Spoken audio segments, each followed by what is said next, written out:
Today we begin a brand new series on the 8 limbs of yoga, and today's class is on a different kind of alignment.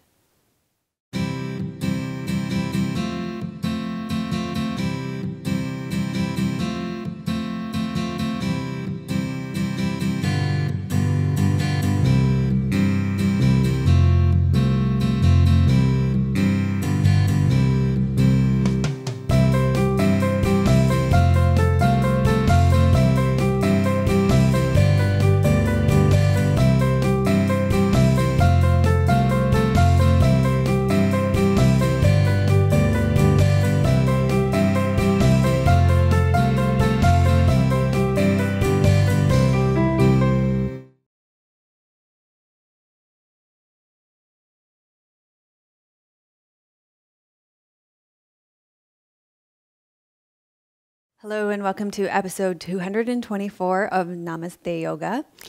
This will be the last class. I'm filming in my home in Ajax, Ontario. We're hitting the road tomorrow, basically. So I'm pretty emotional today. I'm not going to talk about it. And today we're beginning a brand new series on the 8 limbs of yoga. And today's class is on the yama.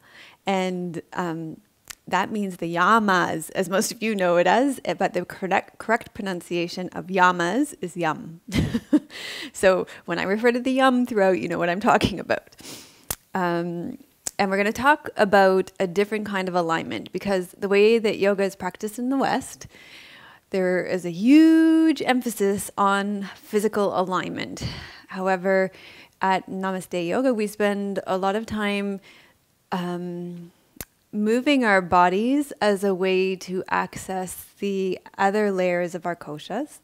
So not just our physical bodies, but our mental bodies, our emotional bodies, our spirit bodies, our thought bodies, and our energy bodies. And when we access all these koshas, we can bring our whole being into alignment. And so that's what I want to talk about today as we discuss the first limb of the 8 limbs of yoga. So I'm really excited about this concept. So let's begin by thanking my yoga clothing sponsor Squeeze, who provides all our clothing for my show. So today I decided to wear my truth top because the second yam is satya, and satya means truthfulness. And so what a great top for today's class.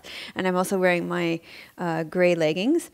And then also thanks to Dusky Leaf for my one and only yoga mat now. Tim this morning forced me to throw out my 2 yoga mats that are over 20 years old.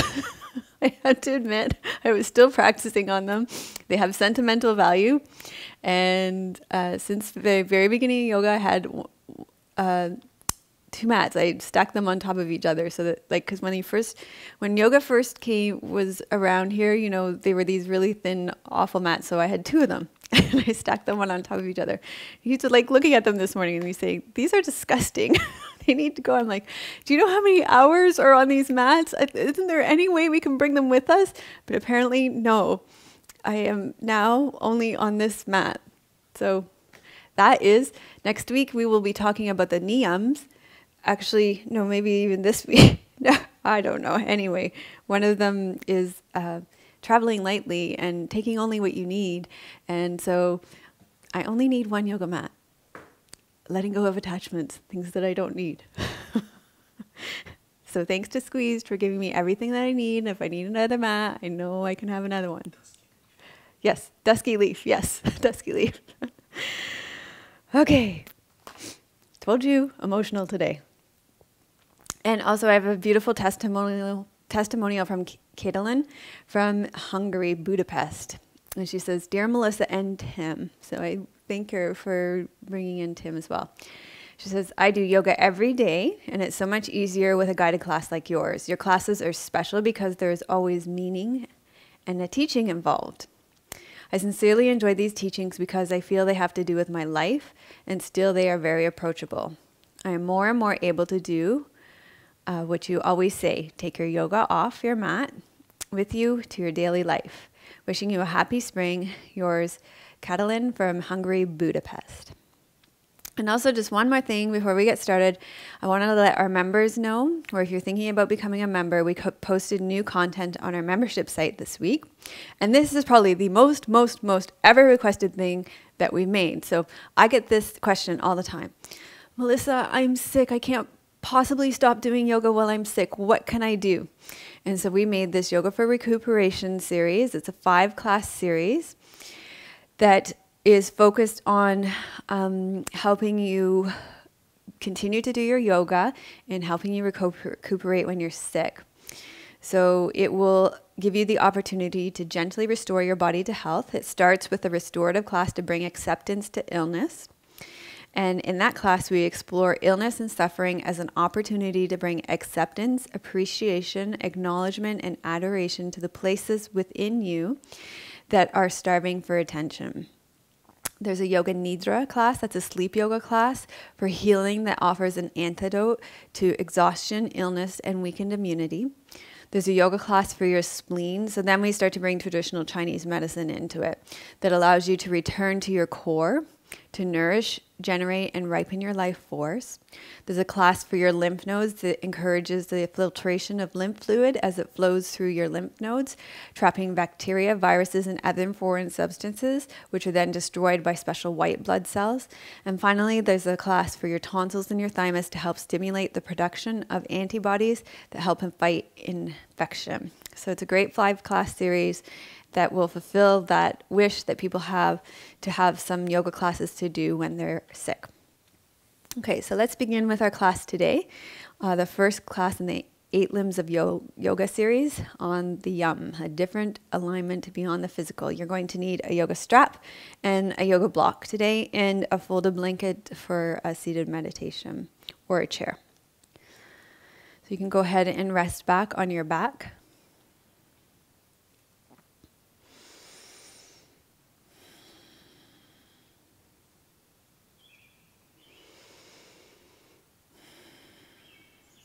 Make yourself comfortable.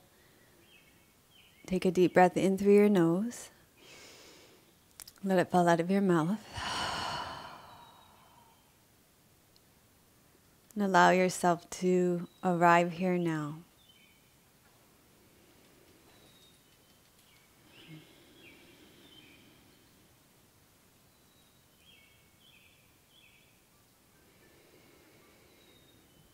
So this idea of the 8 limbs of yoga comes from Patanjali's Yoga Sutras.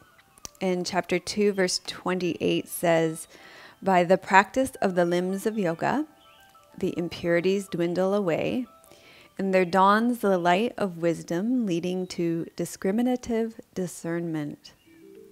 The practice of the 8 limbs of yoga will not bring you anything new.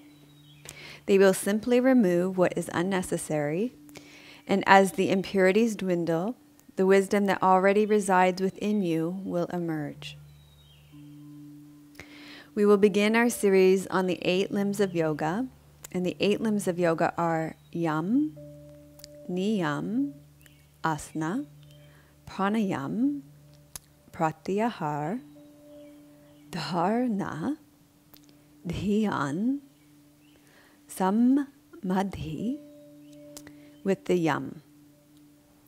Yam are translated literally as restraints, and yet they aren't really a do and don't list, but rather better understood as a way to prepare you for taking action.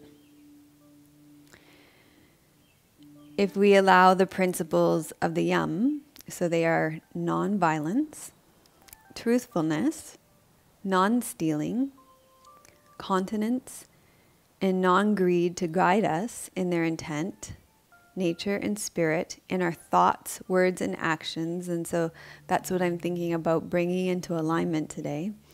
Then we can see how they bring clarity and focus to us in all situations. So the first Yam is ahimsa. Ahimsa is the mother of all the Yam and is never to be violated. So if you ever have a question about the Yam conflicting you always go back to the first yam, ahimsa. It applies to all living beings, humans, animals, plants, so all sentient beings. Non-violence refers to refraining from harm in thought as well as word and action.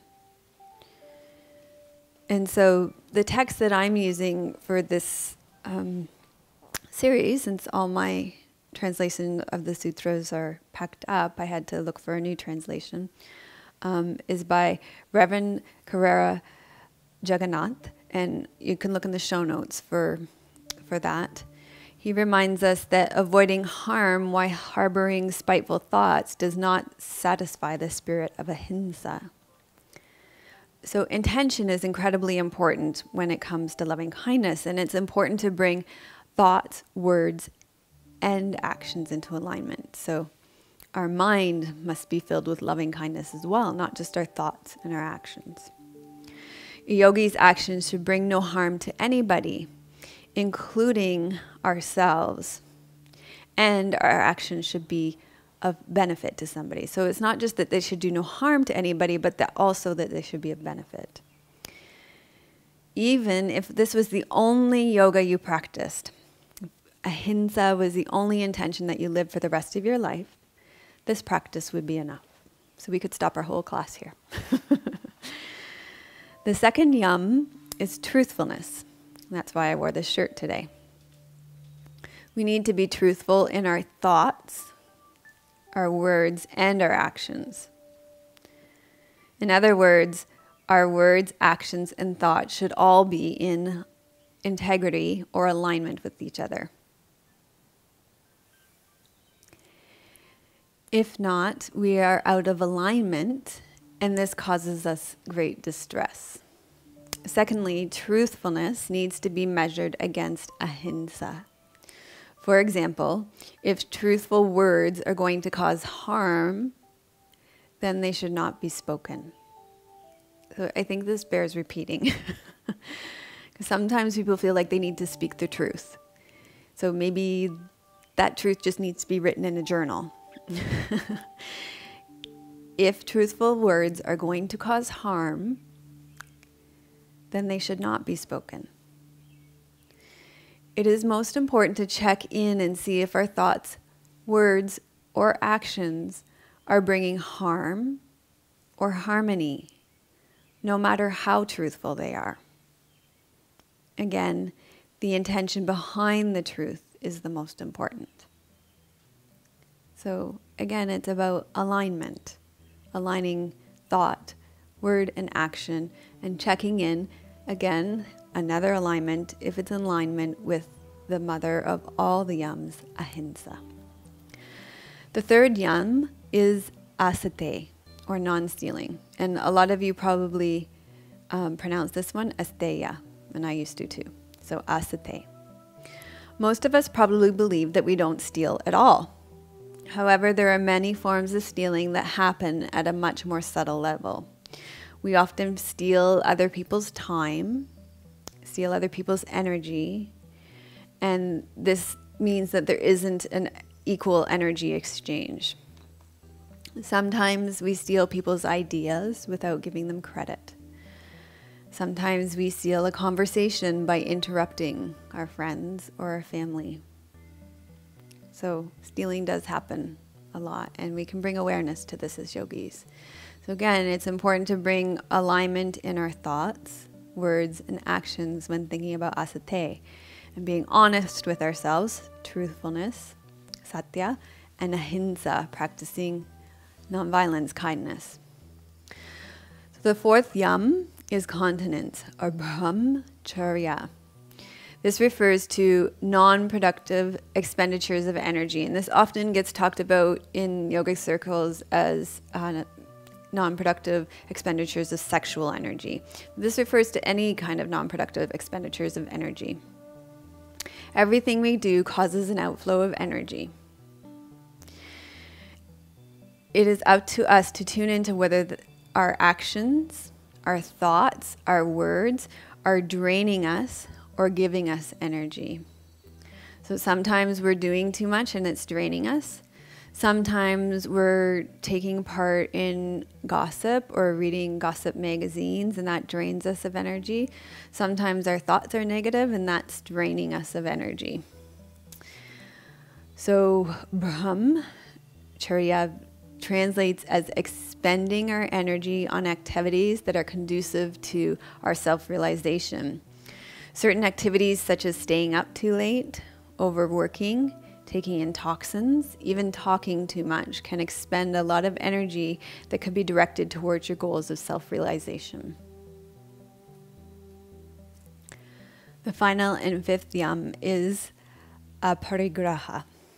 And this is the one that I was telling you about that Tim was helping me with this morning with my old yoga mats. That this yam often gets translated as non-possessiveness or non-hoarding. So I didn't need to keep those extra yoga mats around because I have a perfectly good one here. I don't need 3. It means to take only what you need. When reflecting on this yam, questions such as, do I need a brand new car? Or would a used car serve the same purpose in my life? Or do I need a car at all? Do I need brand new furniture to hold my clothing, or would a used dresser do the same trick? I need to feed my body, which is the temple of my soul. So what kind of food do I choose to fuel my body with? Do I choose to fuel my body with nutrient-dense organic foods, or do I binge on nutrient-deficient junk food that tastes good in the moment? With aparigraha, we can even question our motives spiritually, as spiritual materialism can be a thing some people do, flitting from one retreat, workshop, yoga studio to another, looking for enlightenment externally rather than developing a strong internal practice. A little bit of tough love going on here this morning. Material objects can be incredibly important to us, helping us accomplish our goals in life. However, it is important that these objects don't end up owning or controlling us. Our focus should not be on these external acquisitions, but rather on aligning ourselves physically, mentally, emotionally, spiritually, and energetically with our inward spiritual journey in a way that allows us to create positive change for ourselves and in the universe. So ask yourself, do the physical objects I am acquiring in my life allow me to do so? If so, great. If not, sorry, my friend, time to let them go, like Tim helped me to let go of my old yoga mat this morning. So, the Yoga Sutra, we're almost done. This is a little long. The next 2 weeks will be a little long because the first 2 yams have the yams and the niyams have 5 things in each of them. The Yoga Sutras place a greater emphasis on the yams than the niyams because they apply to everyone, whether you are a yogi or not. These guiding principles are said to transcend all time, geography, and walks of life. So here we go. We're going to bring it all together, what it has to do with us for our class today and what I hope you'll take away from the class. For me, the biggest takeaway from all of this is that through yoga, we have the potential to live our entire lives in alignment. In yoga, there is so much discussion. In yoga in the West, in the way we practice it physically, there's so much discussion of physical alignment. Aligning our physical bodies is only one aspect of our embodied experience.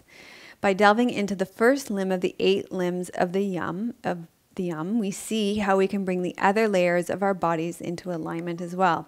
We see how we can bring our thoughts, words, actions, emotions, energy, spirit, emotions into alignment through ahimsa, satya, asteya, brahmacharya, and aparigraha.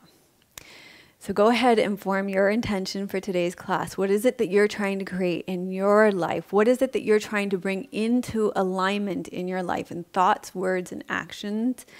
Physically, mentally, emotionally, spiritually, energetically. And how can your yoga help you do that? And go ahead and form an intention for your class.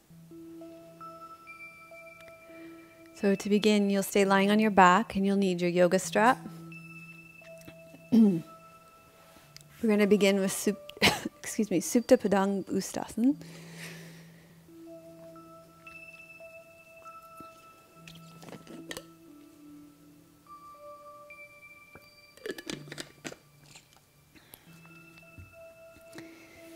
stretch out the backs of your legs and prepare you for some of the poses to come later in the class. You could, if you have a wall right there, place one of your feet against the wall. Start with your right leg. And extend your right leg straight up.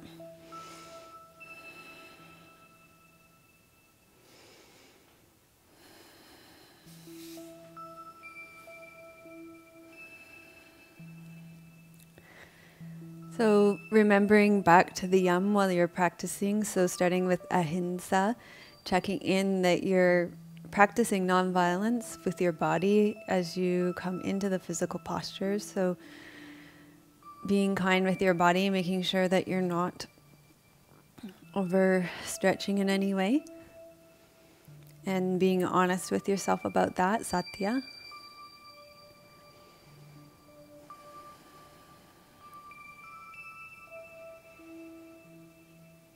And also being careful about how you expend your energy, brahmacharya, so not overdoing it in any way.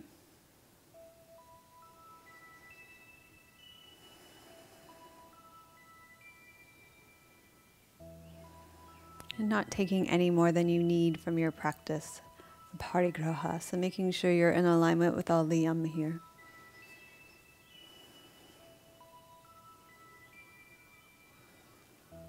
And then sink down through your left hip and slowly open your right leg out to the side.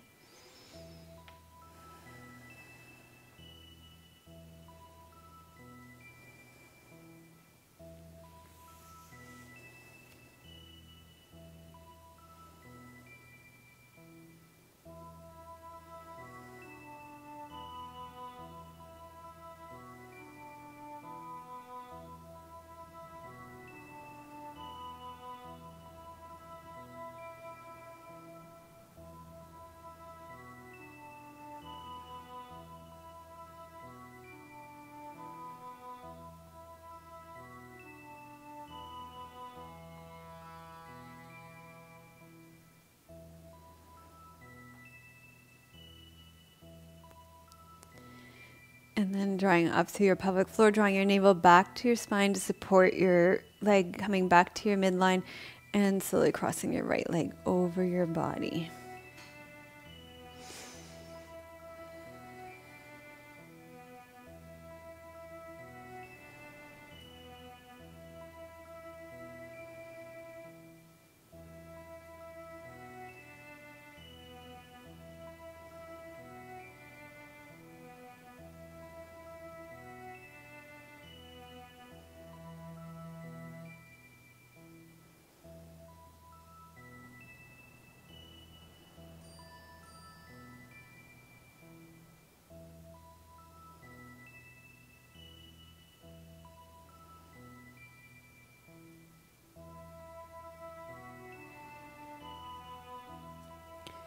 And then bring your right leg back to the center, and you can release your right leg down to the ground. And take a deep breath in. Let it fall out of your mouth. And check in and feel the effects of this posture on your physical body. And just notice when you're wanting to rush into the next side that you're kind of stealing from this moment, your experience of the moment. So that's asteya. To bring yourself back to this moment and your experience of the effects of the posture. And then bend your left leg in and hook up your left foot. And take your left leg up.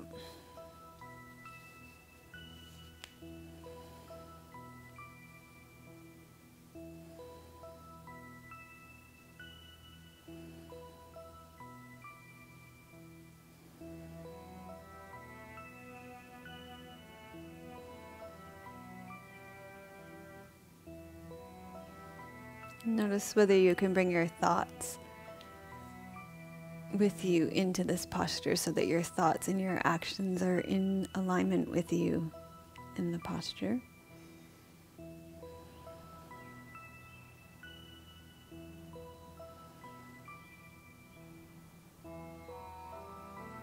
And all that really means is focusing on what's happening. And again, I think that's just a matter of not stealing from this present moment. So you're not focusing on the past or focusing on the future, but you're being present with the sensations that are in your body. You're being present with your breath.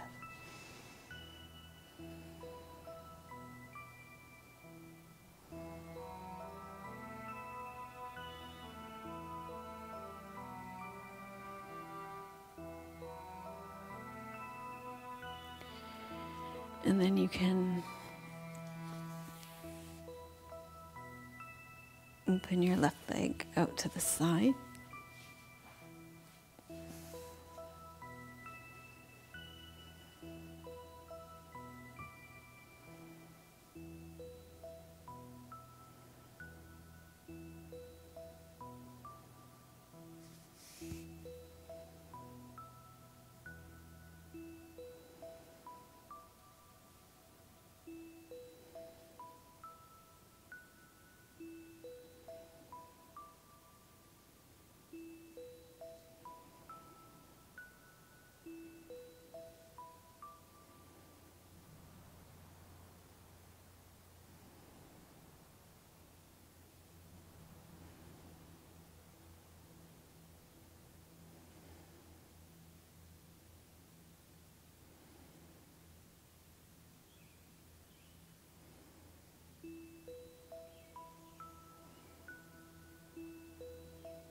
And then draw up through your pelvic floor, draw your navel back to your spine.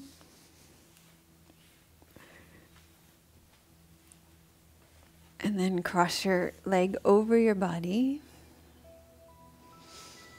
And be present to the sensations in your body, choosing the just right edge for you right now. So ahimsa, loving kindness to your body. And being aware of the energy that you're expending.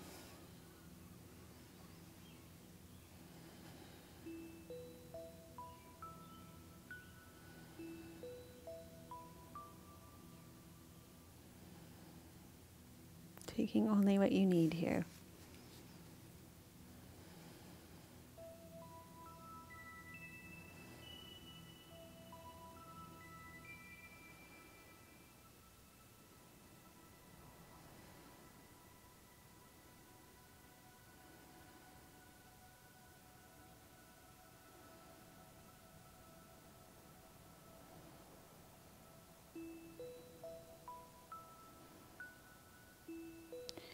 Then come back to the center, and you can release your left leg down.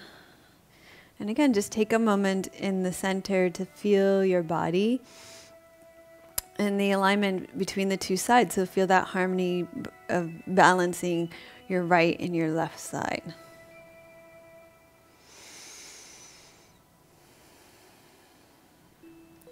And then from here, you can just put your strap off to your side and bend your knees, roll to your right side.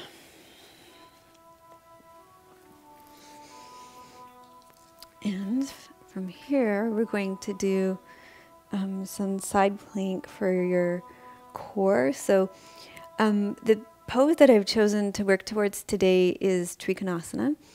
And this pose is really a great pose. It's like kind of, to me, the quintessential pose for alignment. And so we're going to be doing a lot of poses to kind of prepare us for this. So if you put let me mirror you. If you put your right elbow straight down underneath your shoulder and your body in a straight line, bend your legs back. And then lift your torso away from your shoulder girdle until your hips come up off the ground. And then we're in a side plank here. And there's a lot that happens through your trunk in trikonasana, so this helps to prepare you for that. And if you really feel it, a lot of people complain about really feeling it in their shoulder girdle here, then it's weakness in your core, and you really need to lift and pull away from your shoulder more and take it more into your core here, rather than hanging into your shoulder girdle.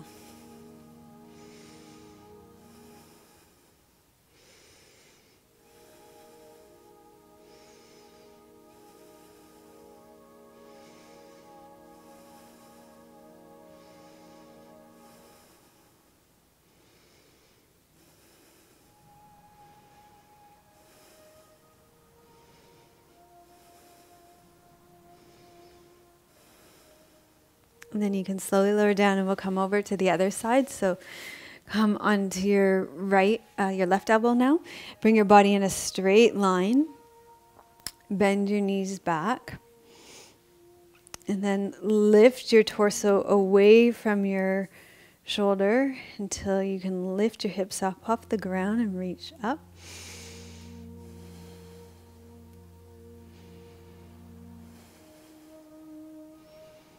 And you can make this more challenging by straightening your legs out or reaching one leg out, lifting one leg up.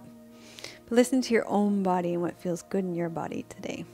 So practicing ahimsa, listening to the truth of your own inner wisdom. Listen to the most smart teacher is your teacher, your inner teacher.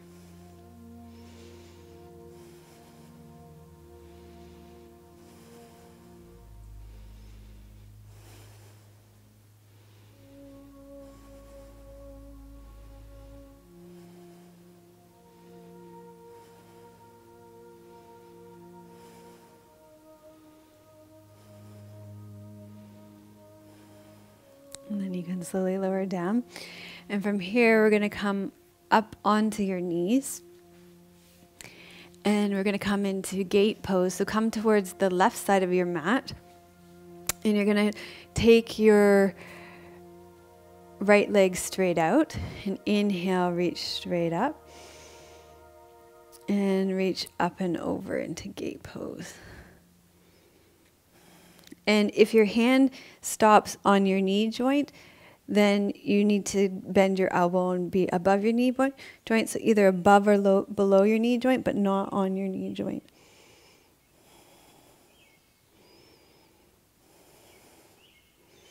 So again, this is another one to help prepare your spine and your torso, your core for Trikonasana.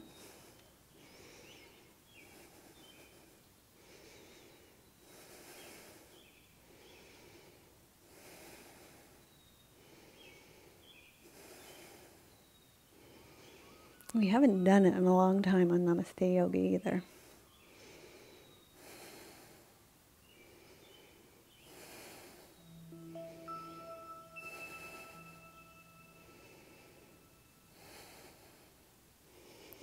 And then reach up, and then we'll just scoot your knees over to the other side of your mat. And this time you'll take your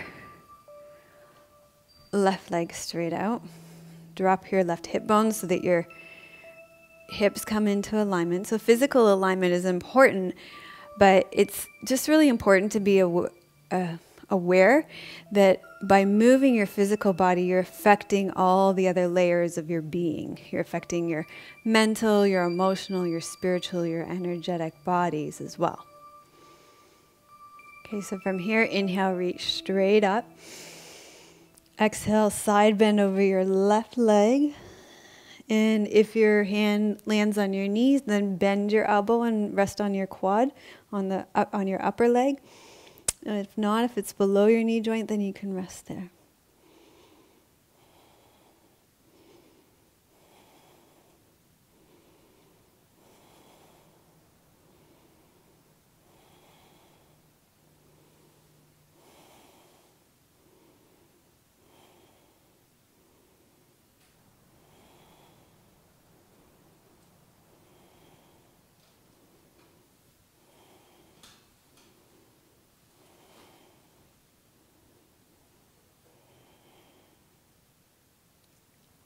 And then inhale and come on up. And come on back to center. And from here, we're going to come back in onto all fours. So your hands will come underneath your shoulders. Your knees will come underneath your hips. And inhale and tuck your toes under. And then lift your hips up towards the ceiling. Keep your knees bent so you can come into a big stretch through your spine first.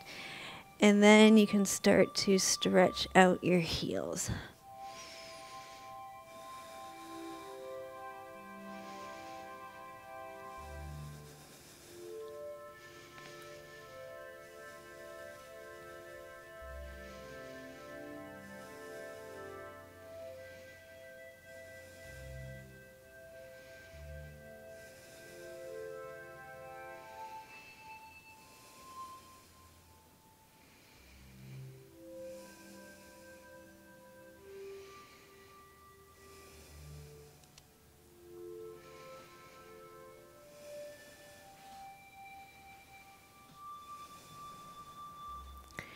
And then from here, you're going to reach your right leg back and up.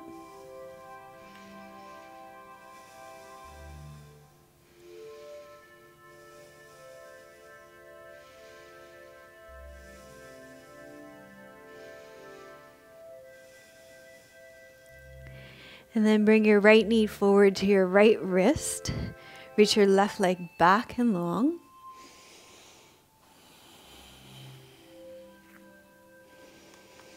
And fold forward over your bent right leg for pigeon, ik, pada, rajkopatasana.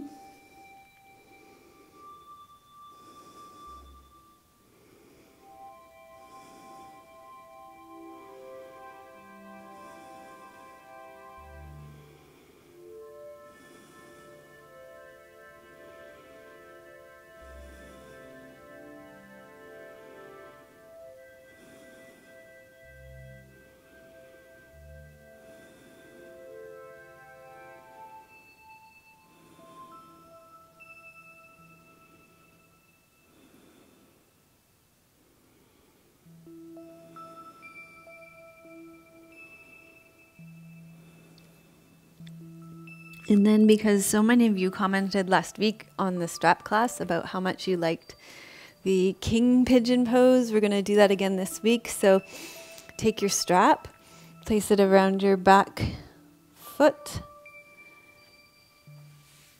and hook it up.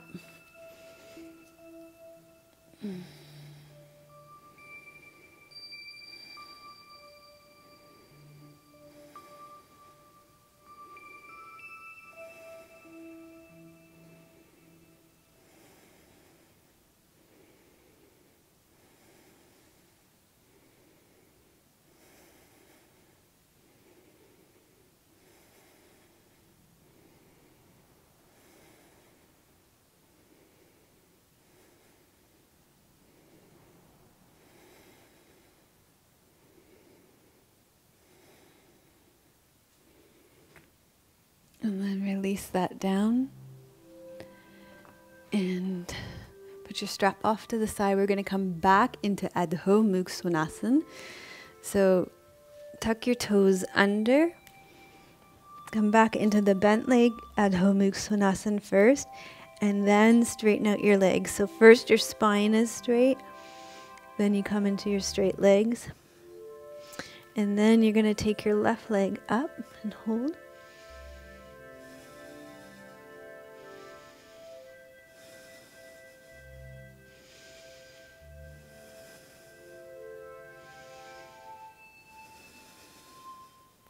And then your left knee is going to come forward to your left wrist. Take your right leg back and long. And fold forward over your bent left knee for Ik Pada Rajkopatasana on your left side.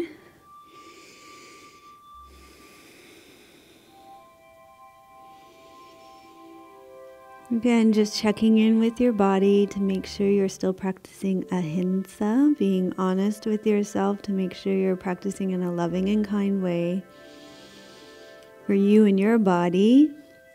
Checking in with the energy you're expending. Making sure you're not stealing from this present moment in the past or the future.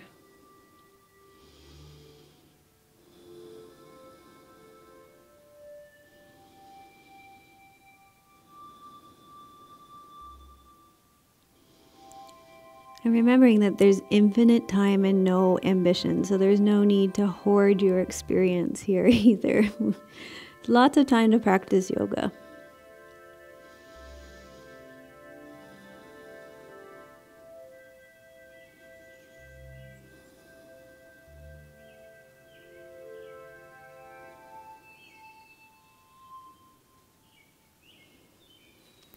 Okay. And then again, we'll come upright. We'll make this into a back bend here with the use of our strap. Because as I said, lots of you like that in the strap class, practicing this, getting a sense of this pose with the strap. So king pigeon pose with the strap.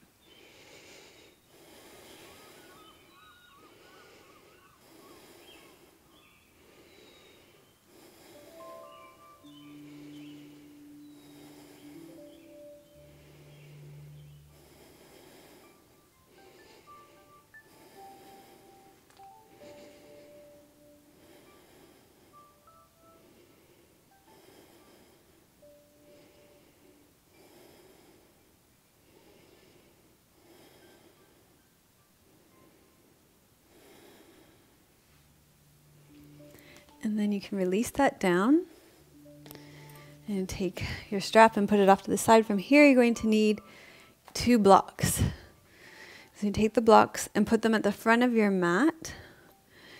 And we're going to,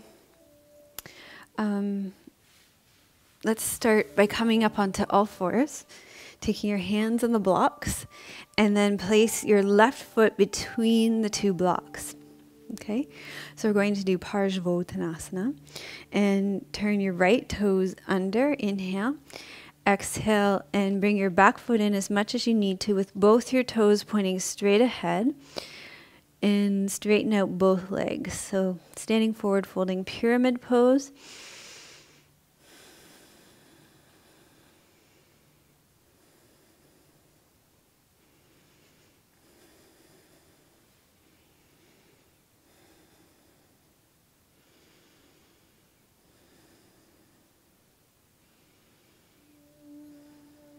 Okay, so from here we're going to come into our pièce de résistance for the class, our trikonasana, or triangle pose.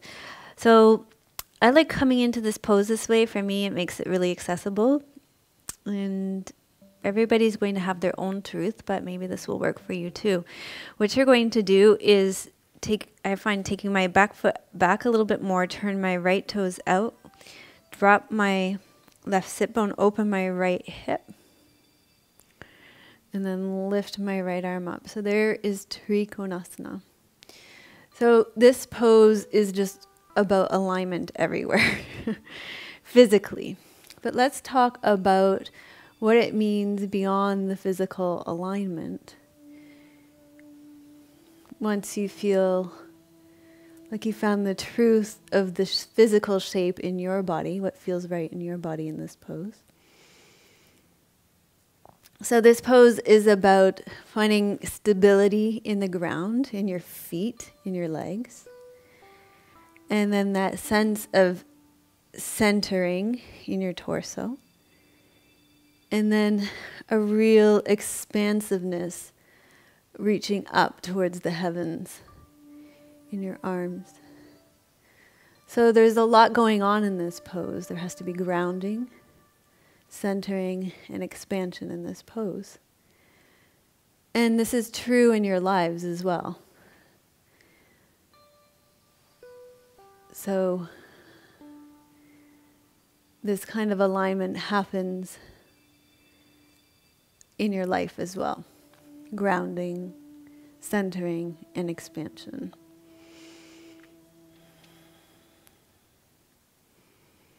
That's why we talk a lot about taking your yoga off your mat as well.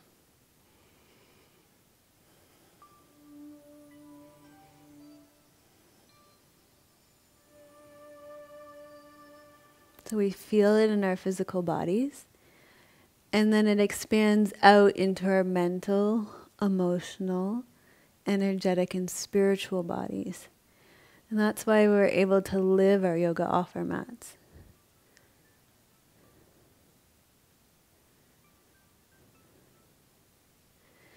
And then there are twists and turns. Things don't go perfectly, right? And I swear to God, that's why we were given Pavriti Trikonasana. So bring your right hand down so that we could experience the twists and turns of life. Bring your left arm up. And this feels like the challenges to me. I don't know, maybe in your body it feels perfect, but in my body it feels like the twists and turns of life, the challenges, the bumps in the road.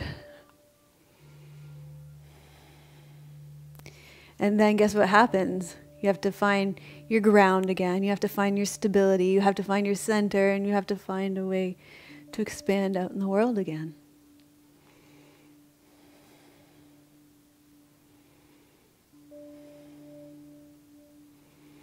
While still living your principles of yoga, all the yums. Ahimsa, satya, asteya, brahmacharya, and aparigraha. Living in alignment.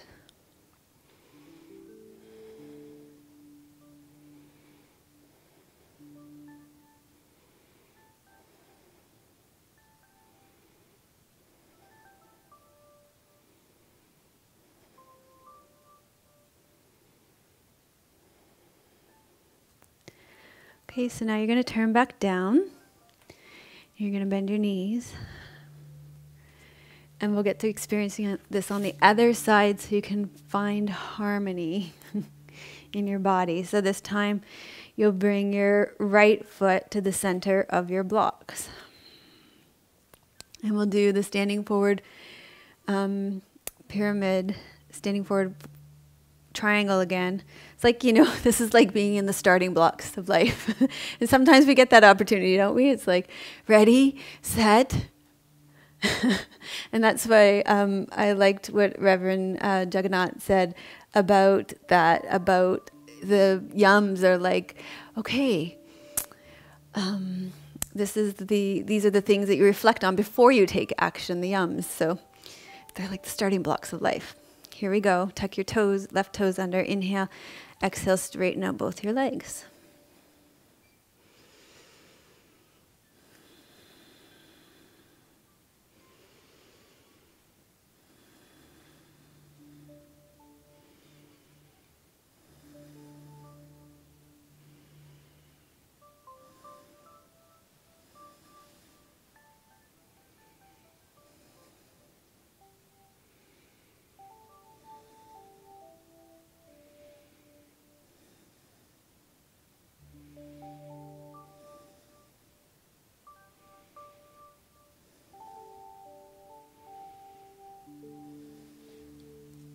Okay, from here, take your back left foot back a little bit further. Turn your left toes out. Drop your right sit bone. Open your left hip. And find your ground. Find your legs. Lift your left arm up.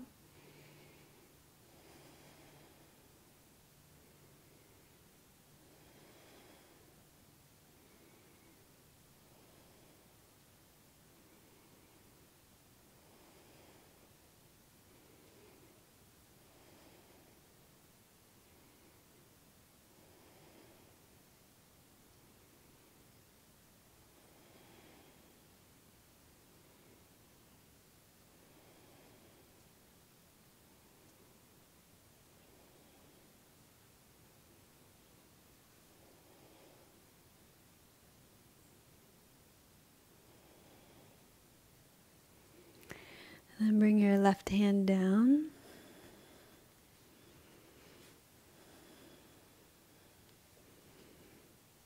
And reach your right arm up.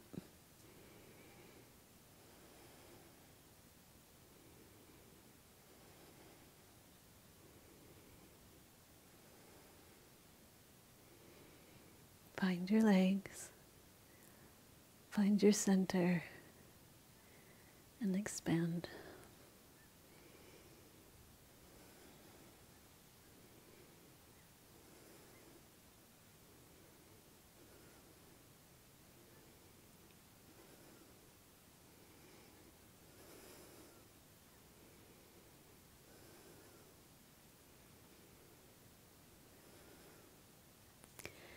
And then find a way to let this posture out of your body. And we are coming straight down into a seated forward fold. So you may need a blanket, folded blanket to elevate you for this. Okay, so take your blanket and you want to sit your pelvis on the edge of it. Lift and spread your sit bones. And tip your pelvis forward for Upavista Konasana.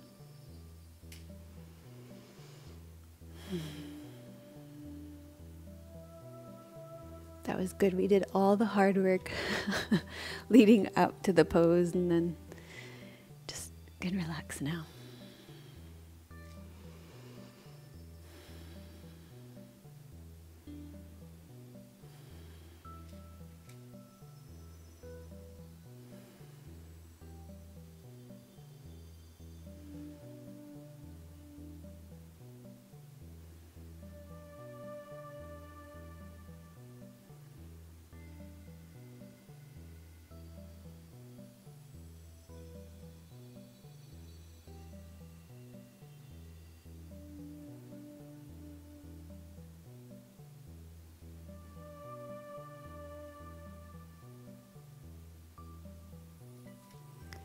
And then slowly come up to seated.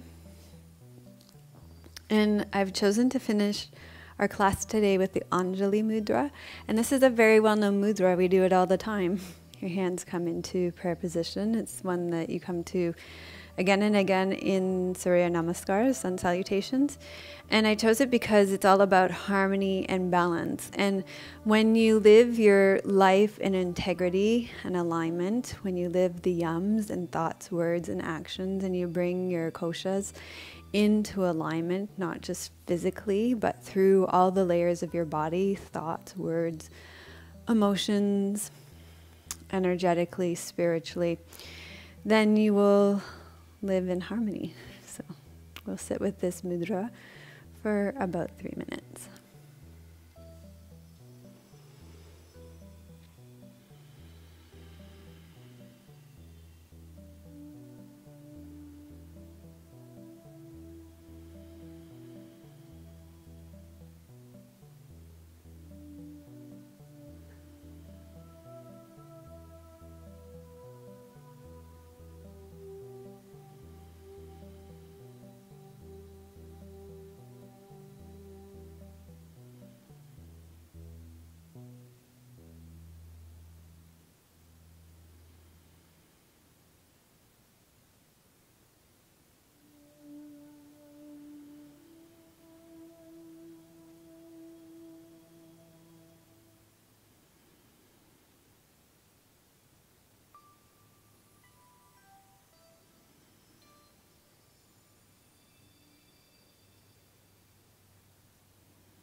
You can choose to finish your practice seated with the Anjali Mudra, or you can go ahead and rest back on your back for Shavasana.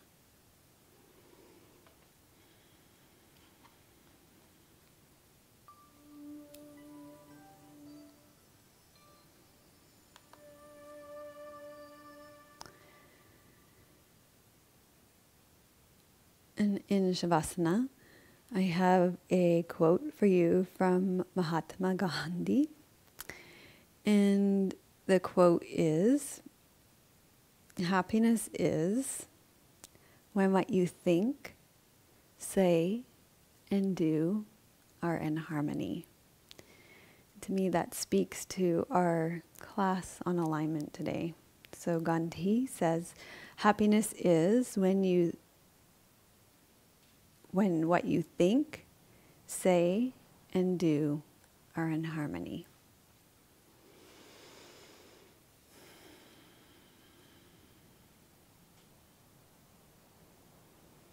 So reflect back on this class. There was a lot to take in.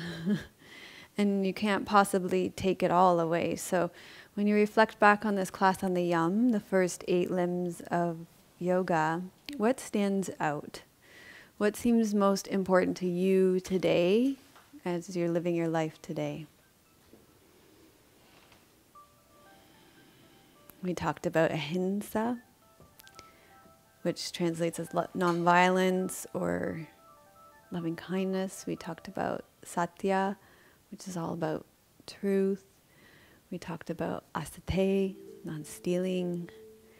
We talked about brahmacharya, which is about being careful about how you expend your energy. We also talked about aparigraha, just taking what you need.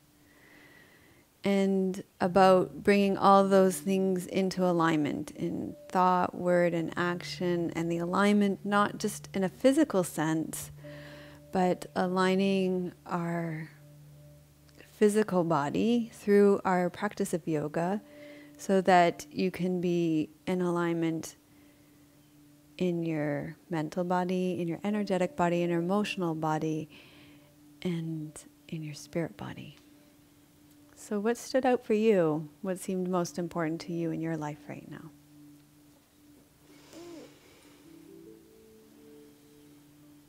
What's the one thing that you're going to take with you off your mat and into your life?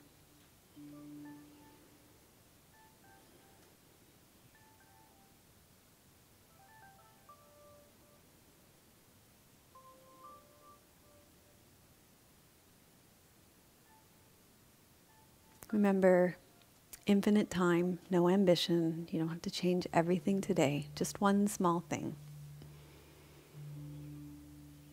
This is a practice, not a perfect.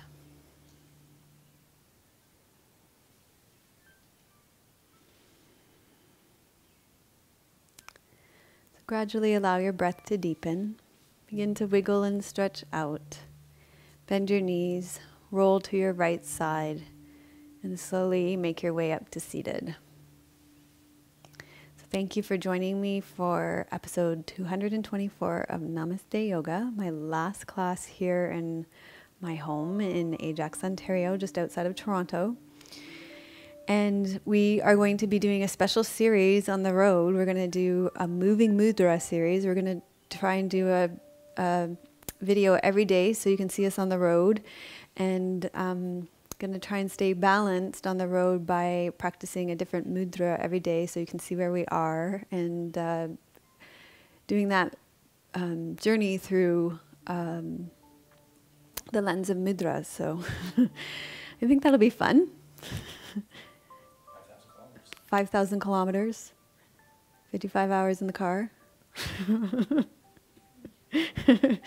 Get to see how much Tim and I really love each other now. Our poor daughter. Let me know what you learned from this class. Leave it in the notes below. And I look forward to hearing from you. Namaste.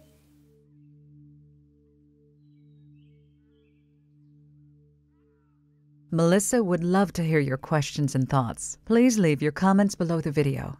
Thank you for your reviews on iTunes and YouTube. Your reviews help us to share yoga and a yoga lifestyle with others around the world. If you have a question for Melissa, you can leave a voice message at melissawest.com, and Melissa may answer it in an upcoming blog.